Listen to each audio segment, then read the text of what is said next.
प्रिय साथियों, राष्ट्रीय जीवन यूट्यूब चैनल पर आपका बहुत बहुत स्वागत है। मित्रों, आज हम ग्रहों के राजा सूर्य के मीन राशि में गोचर के बारे में आपसे बात करेंगे और विस्तार से बताएंगे कि सभी 12 राशियों पर क्या प्रभाव पड़ेगा, किसको लाभ होगा, किसको हानि हो सकती है, किसको सतर्कता बरतना चाहिए। मित्रों, 14 मार्च 2025 को सूर्यदेव कुंभ राशि से मीन राशि में गोचर करेंगे। कुंभ राशि उनके पुत्र शनिदेव की मूल त्रिकोण राशि है। हालांकि शनिदेव सूर्यदेव से शत्रुता का भाव, एक विरोध का भाव, सैद्धांतिक विरोध का भाव रखते हैं। तो अभी तक सूर्यदेव कुंभ राशि में गोचर कर रहे थे। 14 मार्च 2025 को वह कुंभ राशि को छोड़कर मीन राशि में गोचर करेंगे। मीन राशि देवगुरु बृहस्पति के स्वामित्व वाली राशि है। यह जल तत्व की राशि है। यह मोक्ष की राशि है।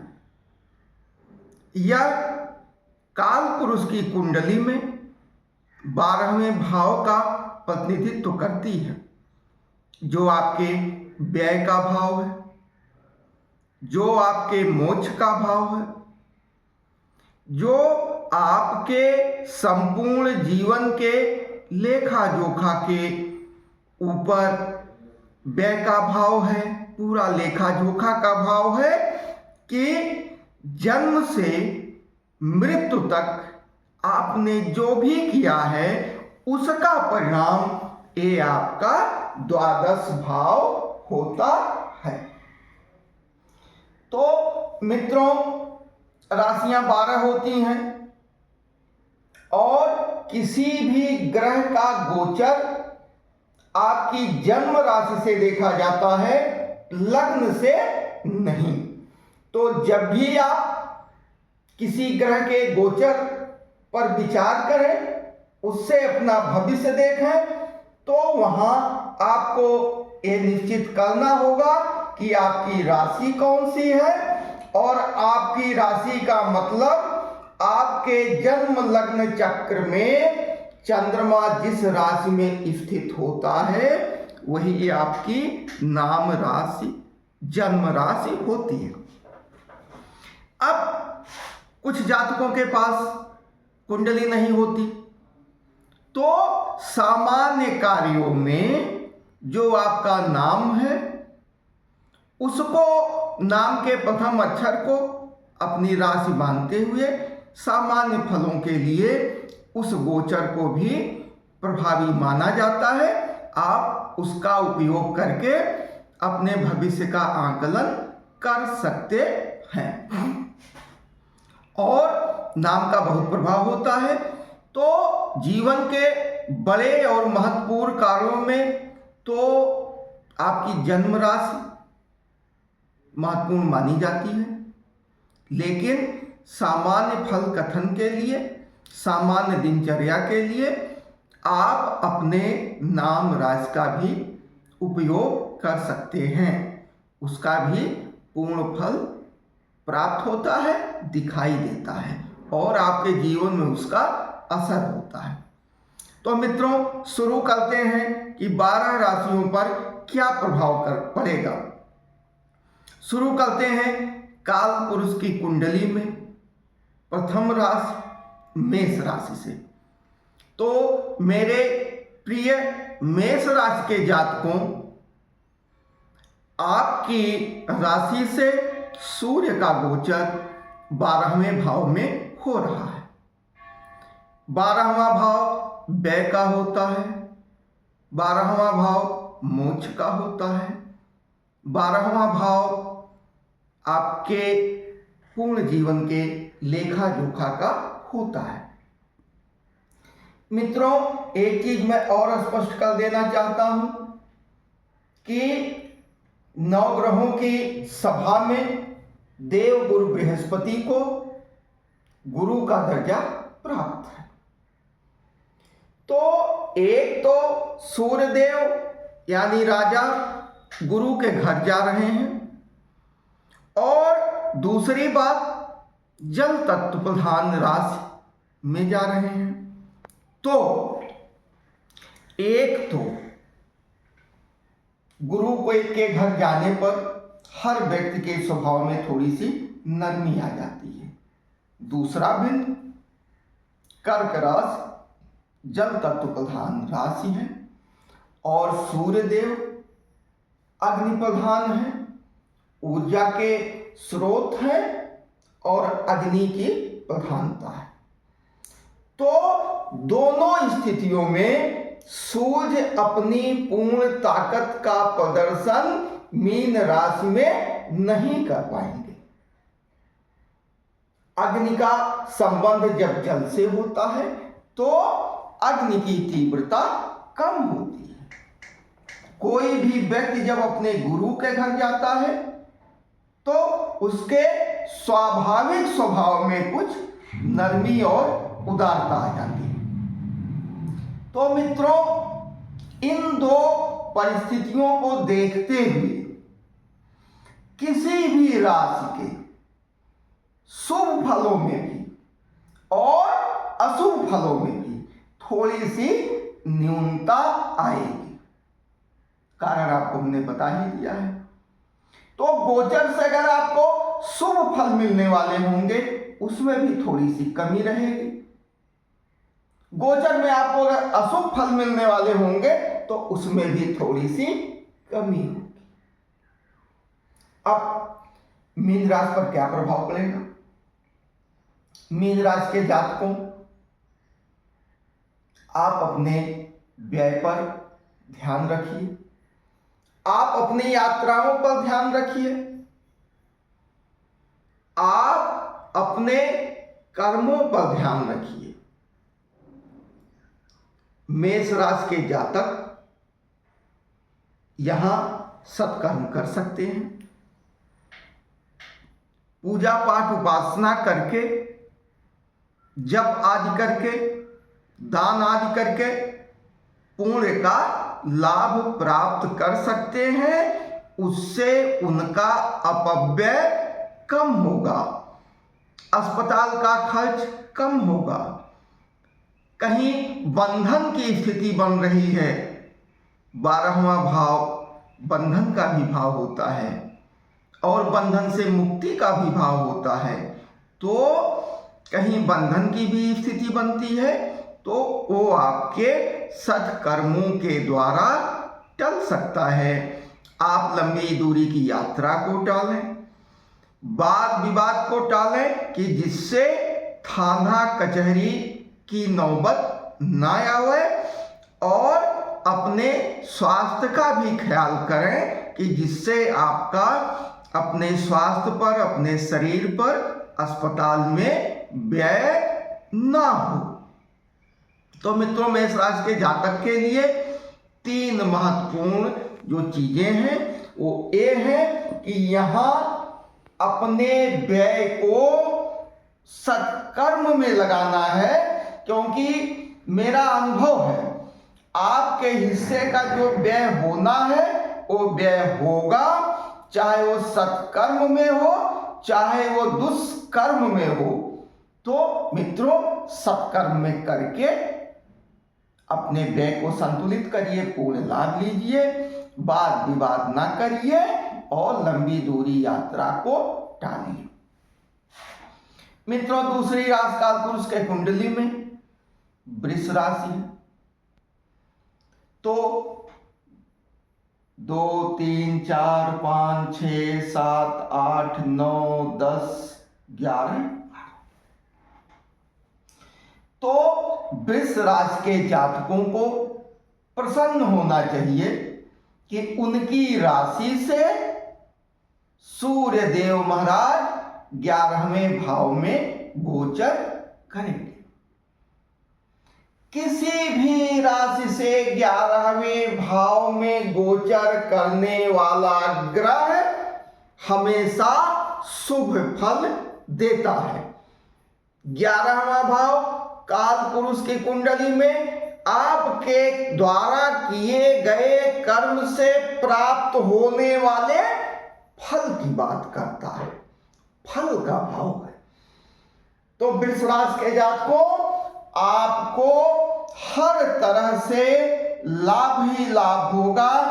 आपके आय में वृद्धि होगी, आपके आय के स्रोत बनेंगे, आपकी सम्मानित धन से आय में वृद्धि होगी, यश प्रतिष्ठा भी आपके कर्मों के द्वारा बना रहेगा और सूर्य आपको आय भी देंगे, प्रतिष्ठा भी देंगे और सम्मान भी आपको दिलाएंगे। यानी वृष राशि के जातकों को प्रसन्न होने की जरूरत है। सूर्य देव महाराज का 11वें भाव में गोचर उनके लिए शुभ ही शुभ होगा। बड़े भाइयों के तरफ से भी या बड़े भाई जैसे लोग जो होते हैं उनके द्वारा आपको लाभ प्राप्त होगा, आपके द्वारा किए गए कर्मों से लाभ प्राप्त होगा। और वैसे भी किसी भी व्यक्ति की जन्म कुंडली में सूर्य अगर 11वें भाव में होता है तो वह निश्चित रूप से उसको लाभ दिलाता है और यश प्रतिष्ठा बढ़ाता है। तो वृष राशि के जातकों, आपकी जन्म राशि से 11वां भाव में गोचर कर रहे ग्रहों के राजा सूर्य देव महाराज आपको हर तरह से शुभ फल प्रदान करेंगे। अब आते हैं काल पुरुष की कुंडली की तीसरी राशि मिथुन राशि। मिथुन राशि वायु तत्व प्रधान राशि है। इसके अधिपति बुध होते हैं। बुध ग्रहों के राजा सूर्य के मित्र भी हैं, मित्रवत संबंध में हैं और ग्रहों की सभा में इनको कुमार का दर्जा प्राप्त है। तो मिथुन राशि से 10वें भाव में गोचर आपको आपके कार्यों में सफलता दिलाएगा ही दिलाएगा। पिता या पिता जैसे लोगों से संबंध आपके बेहतर होंगे, आपके कार्य सफल होंगे, आपके कार्य के द्वारा आपको सम्मान यश प्रतिष्ठा मिलेगी। सरकार से संबंध आपके सुधरेंगे, शासक वर्ग से संबंध आपके सुधरेंगे, उच्च वर्ग शासक वर्ग आपके द्वारा किए गए कार्यों की प्रशंसा करेगा। या मिथुन राशि के जातक प्रसन्न हो सकते हैं कि उनके द्वारा किए गए कार्य सफल होंगे और वो आपको यश प्रतिष्ठा दिलाएंगे और आपको समाज में सम्मानित करेंगे। मित्रों, चौथी राशि कर्क राशि है। कर्क राशि 9 ग्रहों की सभा में चंद्रमा की राशि है, जिनको रानी का दर्जा प्राप्त है और सूर्य के साथ इनके मित्रवत संबंध है।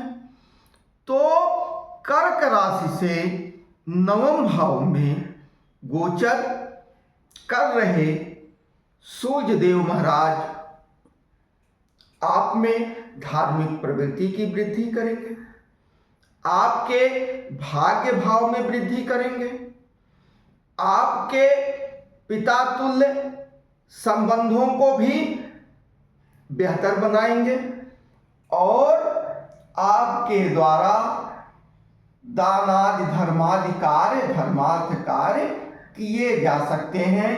आपके मन में तीर्थ यात्रा की भी भावना आ सकती है और आपके भाग्य में वृद्धि होगी। तो इन चीजों में वृद्धि होगी और इसका आप लाभ उठाएं और सत्कर्म करते रहें। फिर कालपुरुष की कुंडली में 5वीं राशि सिंह राशि होती है। सिंह राशि के स्वामी स्वतः सूर्यदेव जी होते हैं। एक ग्रहों के राजा की राशि है और अग्नि तत्व प्रधान राशि है। तो सिंह राशि से क्या प्रभाव पड़ेगा? तो 5, 6, 7, 8, 9, 10, 11 सिंह राशि से सूर्यदेव अष्टम में गोचर कर रहे हैं। अष्टम भाव गुप्त धन का भाव होता है। अष्टम भाव आकस्मिक क्षय का भाव होता है। अष्टम भाव आपके हास्य का भाव होता है। अष्टम भाव गूढ़ विद्या का भाव होता है। अष्टम भाव आकस्मिक धन प्राप्ति का भाव होता है। तो आपके राशि से इन भावों में गोचर कर रहे सूर्यदेव आपको इन कारकत्व प्रधान चीजों में लाभ या हानि पहुंचा सकते हैं। मित्रों, सूर्यदेव चराचर जगत में जीवन के आधार होते हैं और शरीर, मन और आत्मा में विभक्त यह जीवन, इसमें सूर्यदेव हमारी आत्मा को, आत्मा की प्रधानता को या आत्मा के रूप को ही सूर्यदेव प्रस्तुत करते हैं। आप में कितना आत्मबल होगा, आप में आत्मबल कितना क्षीण होगा, आपकी आत्मा कैसी है।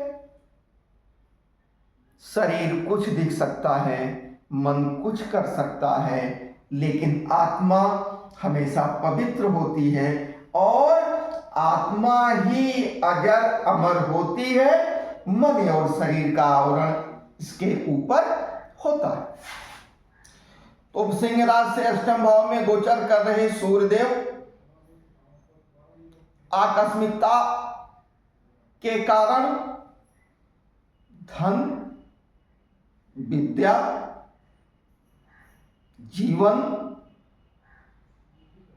इसको प्रभावित करेंगे। सिंह राशि के जातकों से मेरा कहना है, जुआ, सट्टा, लॉटरी ना खेलें, किसी लालच में ना पड़ें, अनैतिक कार्य ना करें और अपने स्वास्थ्य का बिल्कुल बिल्कुल बिल्कुल ध्यान रखें। और जो व्यक्ति गूढ़ विद्या की साधना में लगे हुए हैं, मंत्रों के जागरण में लगे हुए हैं, आध्यात्मिकता को बढ़ाने में लगे हुए हैं, तो यह सूर्यदेव का अष्टम का गोचर उनको लाभ देगा। बस यह है कि अनैतिक रूप से लाभ लेने की कोशिश ना करें और अपनी संपूर्ण पूंजी का निवेश बिल्कुल सोच समझ के विद्वान ज्योतिषी से सलाह लेकर ही करें, क्योंकि अगर अन्य ग्रहों का संयोजन आपकी कुंडली में सही नहीं होगा तो यह अष्टम का गोचर अगर कहीं राहु से भी प्रभावित हो जाता है तो निश्चित रूप से मान के चलिए कि वो नुकसान आपको हो जाएगा। तो आप अपने अगर आध्यात्मिकता को बढ़ावा देते हैं, गूढ़ विद्या की साधना में जाते हैं, तो निश्चित रूप से वहां आपको सफलता मिलेगी। आपको आकस्मिक धन लाभ हो सकता है, आपको गुप्त लाभ हो सकता है, लेकिन गुप्त रोगों से भी आप सतर्क रहेंगे। आगे हम बढ़ते हैं मित्रों, कन्या राशि के जातकों के लिए कन्या राशि बुध के स्वामित्व की राशि है, जिनके सूर्य देव महाराज से मित्रवत संबंध है। कन्या राशि के लोगों में मीन राशि का गोचर सप्तम भाव में होगा। सप्तम भाव व्यापार का भाव है। सप्तम भाव आपके पत्नी का भाव है। सप्तम भाव साझेदारी का भाव है। तो इन संबंधों में आप विशेष सतर्कता बरतेंगे। सूर्य देव महाराज का गोचर इन पर असर डालेगा। क्यों डालेगा? सूर्य ऊर्जा का स्वरूप है। सूर्य तेजस्विता का स्वरूप है। सूर्य चमक का स्वरूप है। तो ये जहां मौजूद होते हैं, जिस भाव में मौजूद होते हैं, वहां अपनी चमक से, अपनी ऊर्जा से सभी ग्रहों को और उस राशि को प्रभावित करते हैं। इसीलिए सूर्य के बहुत नजदीक आने वाले ग्रह अस्त हो जाते हैं और अपना प्रभाव क्षीण कर देते हैं, अपना प्रभाव छोड़ जाते हैं, अपने कारकत्व के का पूर्ण फल देने में अक्षम हो जाते हैं। तो मित्रों, कन्या राशि के जातक 7वें भाव के जो कारकत्व हैं उनके बारे में जरूर सतर्कता बरतेंगे और अपने दाम्पत्य जीवन में विशेष सतर्कता के साथ रहेंगे, क्योंकि आपका जीवन साथी थोड़ा क्रोधी हो सकता है, आपको भी थोड़ा सा क्रोध आ सकता है। तो किसी भी तरह के वाद विवाद से बिल्कुल बचें। इसी के साथ तुला राशि के जातक, तुला राशि दैत्य गुरु, जिनको दैत्यों का गुरु माना जाता है, शुक्र देव की राशि है। यह वायु तत्व प्रधान राशि है। यह संतुलन की राशि है और शुक्र देव के संबंध ग्रहों के राजा सूर्य देव से शत्रुतापूर्ण है। यहां जातकों को मैं सतर्क करता हूं। तुला राशि से सूर्य देव का गोचर 6ठे भाव में हो रहा है। 7, 8, 9, 10, 11, 12। 6ठा भाव आपके रोग का भाव है, आपके सेवा का भाव है, आपके राजकीय सेवा का भाव है, नौकरी का भाव है, आपके शत्रुओं का भाव है, आपके मामा का भाव है, आपके ननिहाल का भाव है। तो रोग, रिपु और ऋण आपके कर्ज का भाव है। तो दोस्तों, तुला राशि से 6ठे भाव में गोचर कर रहे सूर्य आपकी ऊर्जा को बढ़ाएंगे, आपकी क्षमता को बढ़ाएंगे और इन कारकत्व में अपनी ऊर्जा का संचालन करेंगे। अब यहां आपके शत्रु दबे रहेंगे, जो ऋण होगा वो उतर जाएगा, कर्जों से आपको मुक्ति मिल सकती है, ननिहाल पक्ष से संबंध, मामा से संबंध आपके कुछ ठीक हो सकते हैं, रोग आपके दबे रहेंगे, आपको रोगों से मुक्ति मिल सकती है। परंतु यहां आपको एक सतर्कता बरतनी होगी कि तुला राशि सूर्य देव की शत्रु राशि है और व्यक्तिगत कुंडली में सटीक आंकलन करते हुए सूर्य देव महाराज के इस 6ठे भाव में गोचर में आप अपने लग्न को भी देख लीजिए कि कहीं ऐसा तो नहीं कि आपका लग्न भी सूर्य देव का विरोधी लग्न हो, तो वहां आपको छठे भाव के कारकत्व से सतर्क रहने की जरूरत है। आप किसी रोग को बिल्कुल ना पनपने दें, आप अपने मामा से संबंध ना बिगाड़ें, और अनावश्यक कर्ज आदि आप बिल्कुल ना। आगे कालपुरुष की कुंडली में 8वीं राशि वृश्चिक राशि है। वृश्चिक राशि जल तत्व प्रधान राशि है। इसके स्वामी मंगल देव जी हैं। मंगल ग्रह को नवग्रहों की सभा में सेनापति का दर्जा प्राप्त है। ये भी ऊर्जा के स्वरूप होते हैं। तो इनसे 5वें भाव में सूर्य का गोचर होगा, 8, 9, 10, 11 और 12। तो वृश्चिक राशि से 5वें भाव में गोचर कर रहे सूर्य देव जी महाराज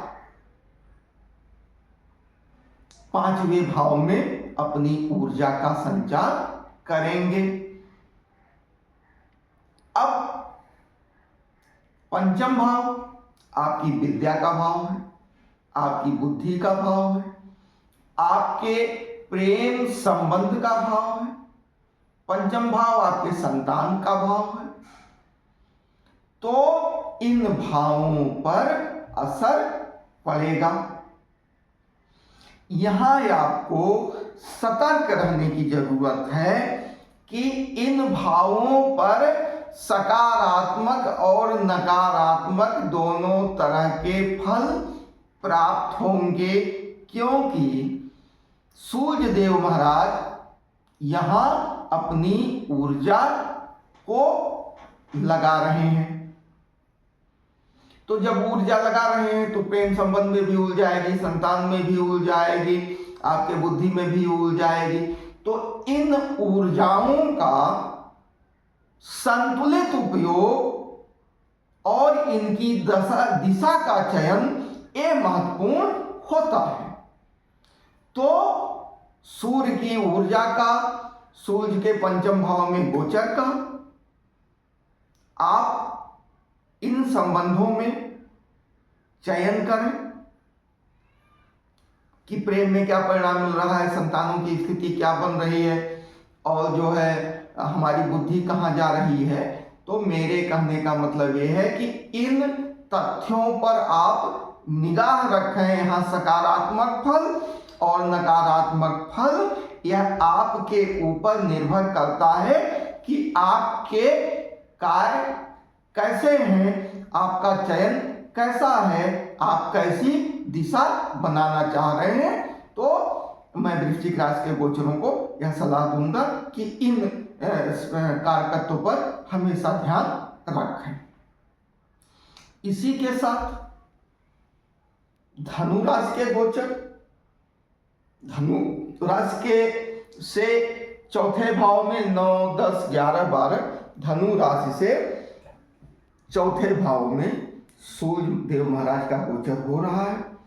4था भाव आपके माता का भाव है।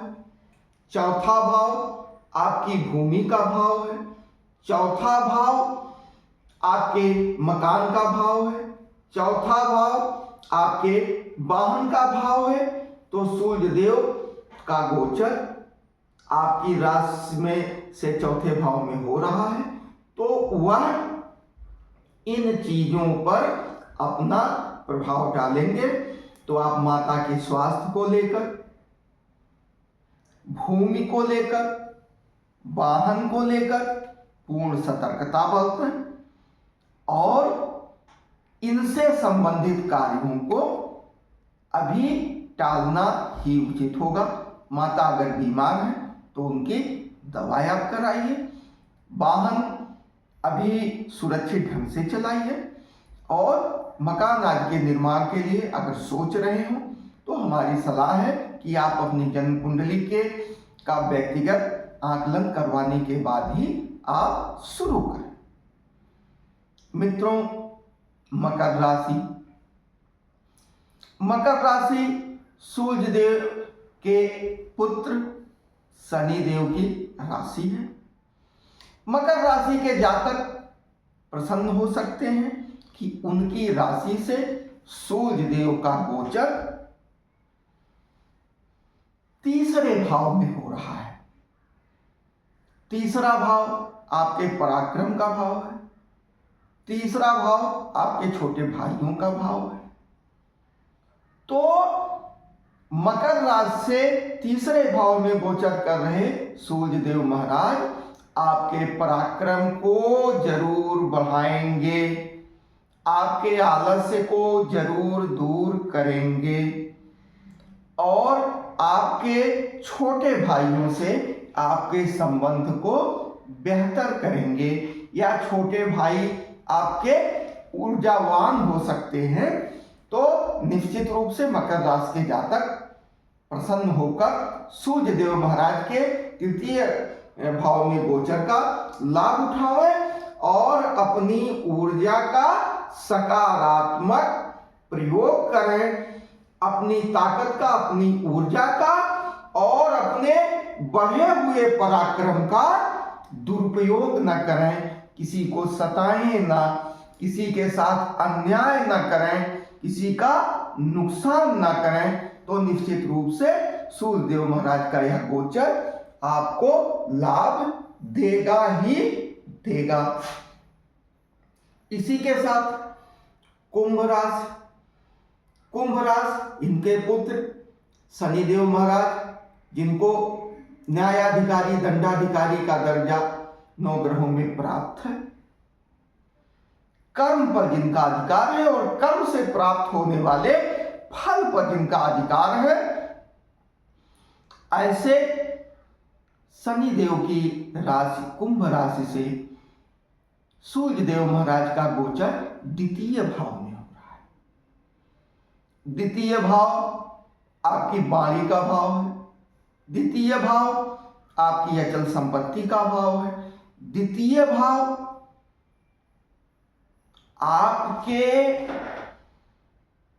शरीर के द्वारा किए गए कार्य के प्राप्ति का भी फल है। तो आप अपनी वाणी को लेकर सतर्क रहें। आप अपने अचल संपत्ति को लेकर सतर्क रहें, क्योंकि सूर्य की ऊर्जा इन भावों को प्रभावित करेगी। तो कुंभ राशि के जातक अपनी वाणी, इनकी वाणी में ओजस्विता आ सकती है। अचल संपत्ति पर उछाल या नुकसान आ सकता है। तो अभी कुंभ राशि के जातक थोड़ा संभल कर इन विषयों पर कार्य करें। मीन राशि के जातक, मीन राशि में ही सूर्य देव महाराज इस समय गोचर करने जा रहे हैं 14 मार्च 2025 से लगभग 1 महीना।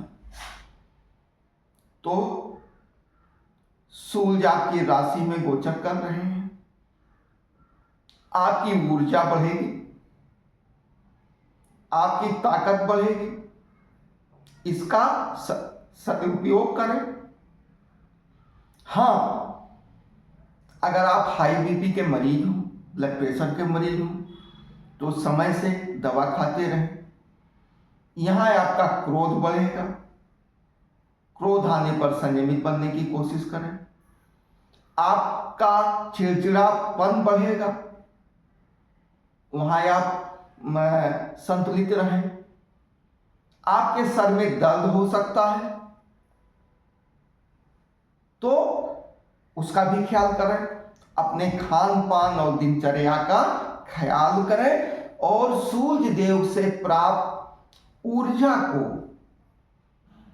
धर्माधिकारियों से, आसन व्यायाम प्राणायाम से अपने अंदर समाहित करके अपने व्यक्तित्व में निखार लाने का कोशिश करें, एक कार्य हो सकता है। यहां सूर्य आपकी राशि में बैठकर आपकी प्रतिष्ठा को बढ़ाने का कार्य करेंगे। आपके द्वारा ऐसे कार्य किए जाएंगे जिससे आपकी प्रतिष्ठा बढ़े। राजकीय क्षेत्रों में आपका दबदबा बढ़ेगा। राजकीय क्षेत्रों से होने वाले लाभ में आप बेहतर होंगे, आपकी यश प्रतिष्ठा बढ़ेगी। और जो चीजें हमने बताई हैं उस पर आपको सतर्कता से ध्यान रखना है कि अगर सूर्य से मिलने वाली तीव्र ऊर्जा को समाहित करके और उस ऊर्जा का प्रकाश जब बाहर फैलेगा तो आपको लाभ मिलेगा। कोई भी अनैतिक कार्य ना करें, झगड़ा विवाद ना करें, लड़ाई ना करें और सूर्य की ऊर्जा को अच्छे जगह पर उपयोग करके और शोषित करके फिर उसको जो है बेहतर ढंग से बाहर निकालें तो आपको लाभ मिलेगा। यही एक चीज और है। पुनः मैं कन्या राशि के जातकों को इनकी राशि से सप्तम भाव में सूर्य देव महाराज गोचर कर रहे हैं। सभी ग्रहों को अपने से सामने वाले घर को देखने के लिए सप्तम दृष्टि प्राप्त होती है। सभी ग्रह जिस घर में होते हैं वहां से सातवीं राशि को सीधी निगाह से देखते हैं। हालांकि कुछ ग्रह हैं जिनको 3 दृष्टियां प्राप्त हैं, इसमें मंगल, शनि और देवगुरु बृहस्पति हैं, लेकिन यहां उनका विशेष प्रयोजन नहीं है। यहां मेरे कहने का आशय ये है कि सभी राशियों से गोचर के संबंध को, उससे मिलने वाले परिणाम को और क्या हो सकता है इसके बारे में हमने आपको बताया। किंतु कन्या राशि एक ऐसी राशि है कि जिस पर मीन राशि में बैठ के सूर्य देव कन्या राशि को भी देख रहे हैं। तो कन्या राशि से सप्तम सूर्य बैठे हुए हैं, उसके बारे में हमने आपको बता दिया। लेकिन सप्तम में बैठकर सूर्य देव महाराज जो आपकी जन्म राशि कन्या है उसको भी देख रहे हैं। तो कन्या राशि के जातकों को विशेष सतर्कता बरतने की जरूरत है, क्योंकि वहां से जो सप्तम दृष्टि आपके लग्न भाव पर, जो जन्म राशि को हम लग्न मान लेते हैं, वहां पर जो पड़ रही है, तो आपके मन मस्तिष्क में एक ऊर्जा का संप्रेषण वहां से हो रहा है। आपकी ऊर्जा बढ़ेगी, आपका मन बढ़ेगा, आपका आत्मबल बढ़ेगा। तो इस बढ़ती हुई ऊर्जा का जो आपके शरीर में आ रही है, इसका सदुपयोग करें और कोई भी अनैतिक कार्य ना करें। सरदर्द, चिड़चिड़ापन और इस तरह की चीजों से सतर्क रहें तो निश्चित रूप से आपका व्यक्तित्व और निखर के आएगा और आपके कार्य सफल होंगे।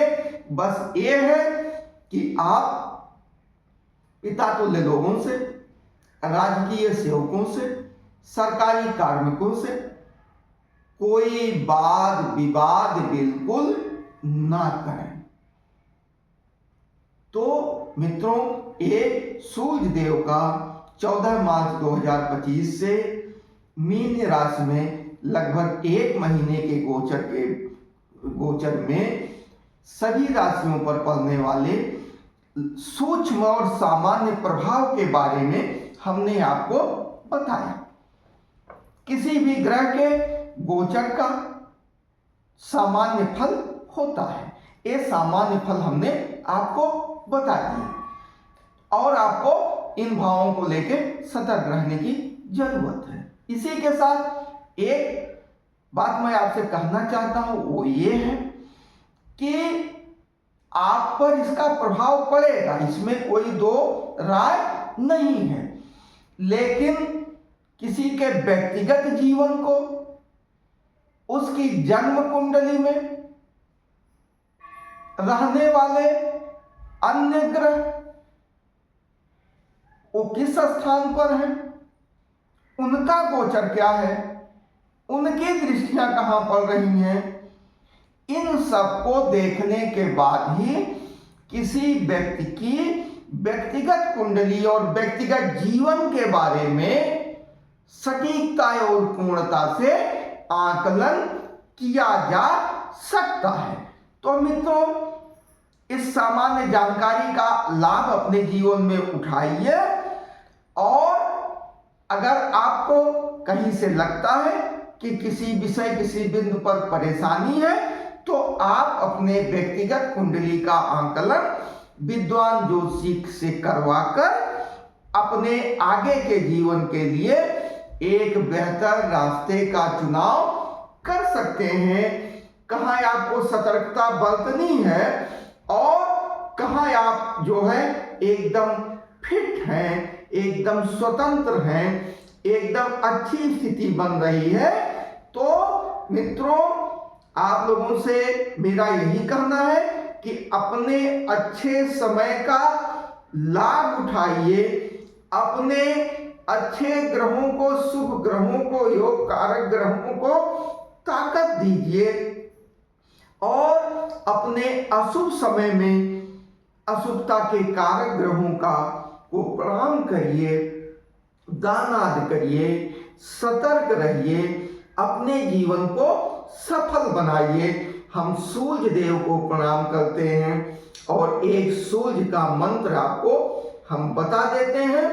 अगर आप अपनी नियमित साधना में इनका प्रयोग करते हैं तो निश्चित रूप से सूर्य देव से प्राप्त होने वाले फलों की सुविधा में निश्चित रूप से वृद्धि होगी, सूर्य देव पर आपकी कृपा होगी।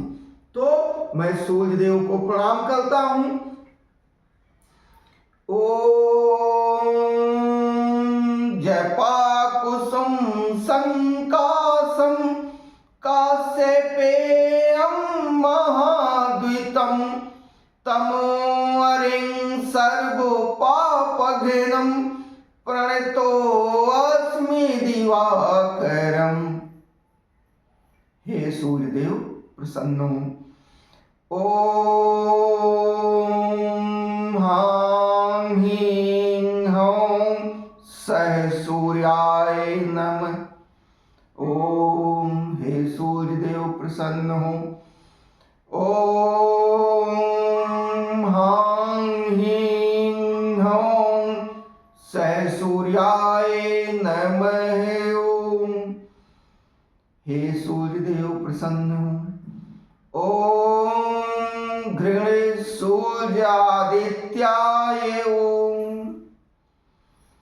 इन मंत्रों का आप अपने दैनिक जीवन में नियमित साधना में प्रयोग कर सकते हैं। सूर्य की सुविधा प्राप्त करने के लिए उगते हुए सूर्य में तांबे के लोटे में स्वच्छ जल लेकर उसमें लाल रोली, लाल पुष्प, जपा पुष्प मिल जाए तो बहुत बढ़िया है, गुड़हल का पुष्प, इनको डाल के उगते हुए सूर्य को आप जल दीजिए और इन मंत्रों का जाप करते रहिए।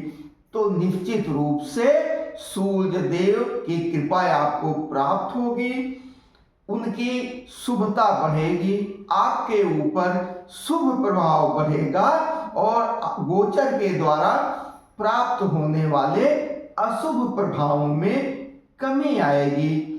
आप लोगों का बहुत बहुत धन्यवाद। अगर हमारे विचार अच्छे लगते हो तो आप हमारे